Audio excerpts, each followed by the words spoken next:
Hello and welcome back. This is a short video from the Improving Gender Balance and Equalities team at Education Scotland. The resource will lay out research outlining the gender differences in self-efficacy in relation to STEM and suggested responses. In particular, examining why girls are less likely to feel they are good at STEM compared to boys. Part 2. STEM and self-efficacy. Why are girls less likely to feel they are good at STEM? The presentation will focus on STEM self-efficacy, i.e., how confident learners feel about their ability to do STEM, the gender differences in this, and the subsequent impact on STEM uptake. We will start by introducing the concept of self-efficacy. Self-efficacy is the belief we have in our own abilities, specifically our ability to meet the challenges ahead and complete a task successfully. The diagram on the left-hand side highlights children receive and absorb gender stereotype messages from society about what they can and cannot do as a girl or as a boy from a very early age. These gendered ideas impact their emerging self-identity. What are they good at? What do they like doing? Which, in turn, impacts on their self-efficacy, their beliefs in their own abilities in different areas. So why is the issue of self-efficacy in STEM important? In Reason 1, we look at a survey carried out by Ipsos Mori and summarised by the Scottish Government in 2017.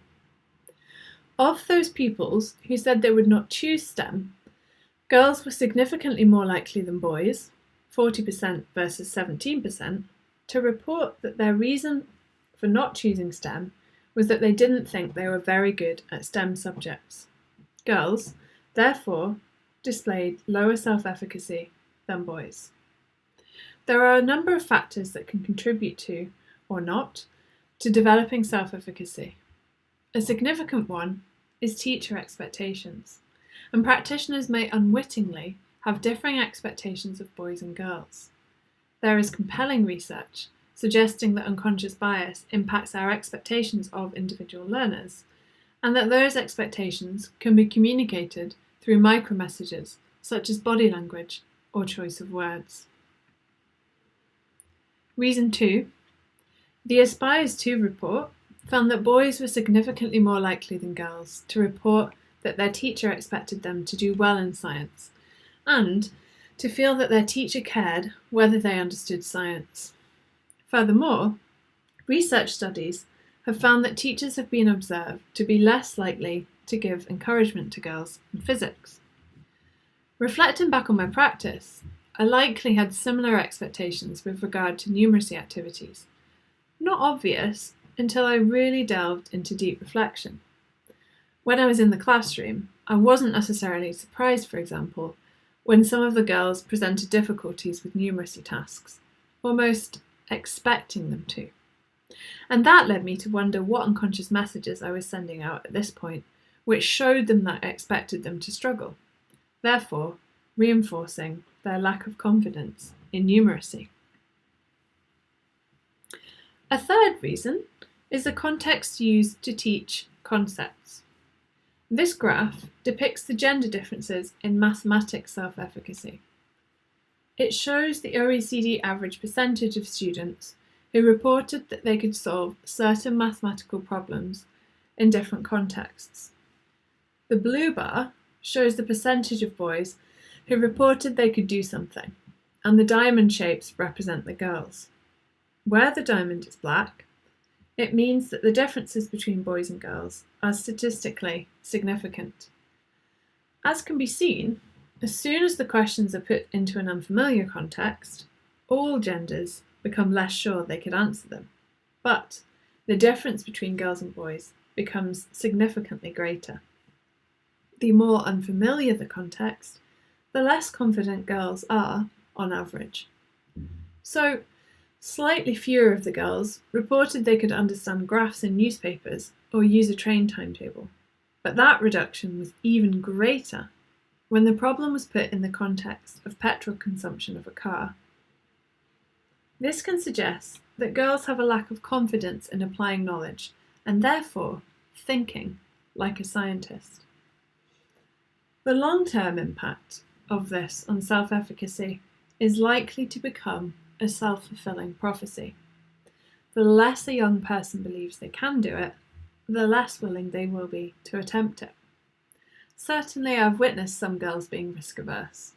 When trying to apply their knowledge to a new context, their low self-efficacy can mean instead of choosing to answer a question, they give up, or do not attempt a question for fear of getting it wrong. Within my class, I would see this all the time. The fear around problem solving, i.e. applying the same knowledge but to a new situation, and then giving up as soon as they got a question wrong. So, what can we do? There is no denying that there will be profound levels of influence on the perception of STEM from factors external to schools and early learning centres, such as media, films, TV, toys, and family members. However, there are ways as practitioners that we can influence how young people's self-identities develop in relation to STEM and consider how they could be limited by stereotypes. One of these ways is to reflect on our expectations of learners. How are high expectations communicated to all learners and their families? We saw in the OECD graph and research that contexts can influence how confident some learners, especially girls, feel in relation to maths. Fewer girls were confident when the problems were put into context, but particularly so when the problems were in very unfamiliar contexts. Using contexts which feel relevant and directly relate to everyday life can help all learners feel they can access the problems. So, it's important to consider how the context chosen could build learners' self-efficacy, whilst trying to ensure contexts have broad appeal to all genders.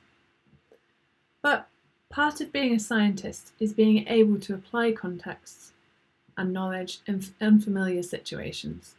And again, thinking back to the OECD graph, fewer learners, especially girls, felt confident when the questions were framed to require application of their knowledge. How, then, could skills and confidence in the application of science knowledge to unfamiliar situations and contexts be developed? I.e., how could learners learn to think like a scientist? Perhaps this could be to incorporate opportunities to explicitly teach problem-solving skills, so that the skills of applying knowledge to a wide range of contexts are developed in low-risk situations, i.e., allowing learners the opportunity to try out problem-solving, to fail, and try again. This could help improve self-efficacy, not just for those girls, but for all learners.